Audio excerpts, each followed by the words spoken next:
பரத் தர்ஷன் டைரக்ஷன்ல திரு வீர், ஐஸ்வர்யா ராஜேஷ், ஸ்ரீனிவாஸ் கெவிரெட்டி, முரளிதர் கவுட், ஜான்சி நடிச்சு இப்போ அமேசான் பிரைம்ல தமிழ் டப்பிங்கோட ஸ்ட்ரீம் ஆயிட்டு இருக்க தெலுங்கு ரொமான்டிக் காமெடி டிராமா தான் ஓ சுகுமாரி. திருவீர் ஃபேமிலியில தாத்தா வழி சொத்துக்கள் எல்லாமே அண்ணன் தம்பி 2 பேர்ல யாருக்கு ஃபர்ஸ்ட் குழந்தை பிறகுதோ அவங்களுக்குன்னு எழுதி வைக்கிறாங்க. இந்த சுச்சுவேஷனில் யாரை தொட்டாலும் ஷாக் அடிக்கிற ஒரு ஸ்பெஷல் எபிலிட்டியோட இருக்க ஐஸ்வர்யா ராஜேஷை திருவீர் இதை பற்றி தெரியாமல் பார்த்து லவ் பண்ண ஆரம்பிக்கிறாரு.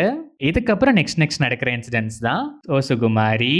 இந்த படத்தோட streaming run time 2 hours and 14 minutes. படம் ஆரம்பிச்சது இனிஷியல் செட்டப் நல்லாவே இருந்துச்சு.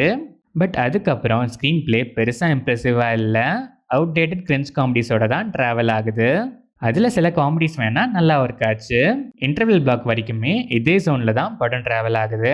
செகண்ட் ஹாஃப் இதிலிருந்து கொஞ்சம் பெட்டராக இம்ப்ரூவ் ஆகி எமோஷனல் ஜோனில் போகுது. அதில் சில பல எமோஷனல் சீன்ஸ் சிம்பிள்னாலும் நல்லாவே கனெக்ட் ஆகிருக்கு. Climax as expected feel good light hearted நோட்டில் டீசெண்டாகவே முடிச்சிருக்காங்க. திருவீர் டீசெண்டாகவே பெர்ஃபார்ம் பண்ணியிருக்காரு. Aishwarya Rajesh one woman show தான். எமோஷன்ஸ் காமெடிஸ் ரெண்டுமே பேலன்ஸ்டாக நல்லாவே எமோட் பண்ணி ப்ரெசென்ட் பண்ணியிருக்காங்க. கிரின்ஜ் காமெடிஸை கூட மேனரிசம்ஸால் முடிஞ்ச அளவுக்கு ஒர்க் ஆக வைக்க நல்ல எஃபோர்ட் போட்டிருக்காங்க. ஸ்ரீனிவாஸ் கெவிரெட்டி போர்ஷன்ஸில் காமெடிஸ் நல்லாவே ஒர்க் ஆகிருக்கு. Muralidhar Goud, Jhansi and other artists எல்லாருமே அவங்கவுங்க ரோலை நீட்டாக ப்ரெசென்ட் பண்ணியிருக்காங்க. Technical aspects of the film, cinematography, camera ஆங்கிள்ஸ்லாம் நீட்டாக, விஷுவல்ஸ் டீசெண்டாகவே இருந்துச்சு. சாங்ஸ் ஓகேஷாக இருந்துச்சு. பேக்ரவுண்ட் ஸ்கோர் டீசெண்டாகவே இருந்துச்சு. Editing pattern okay. Tamil dubbing above ஆவரேஜாக இருந்துச்சு. ஓவராலாக பார்த்தா இன்ட்ரெஸ்டிங்கான ஸ்டோரி லைன்.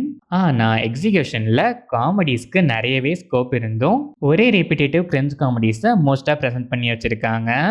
அங்கங்கே சில நல்ல காமெடிஸ் ஒர்க் ஆகிருக்கு. எமோஷ்னலாக சில சீன்ஸ் சிம்பிளாக இருந்தாலும் நல்லா கனெக்ட் ஆகிருக்கு. ஐடியா யோசிச்ச அளவுக்கு அதை எக்ஸிக்யூட் பண்ணுறதுக்கும் ப்ராப்பராக ப்ரெசென்ட் பண்ணுறதுக்கும் யோசிச்சிருந்தா கண்டிப்பாக இது ஒரு நல்ல படமாகவே வந்திருக்கும். ஸ்டில் ஒரு அபோவ் ஆவரேஜான ரொமான்டிக் காமெடி தான் O Sukumari. OTT audience time பாஸ்க்கு ஒன்ஸ் ட்ரை பண்ணி பார்க்கலாம்.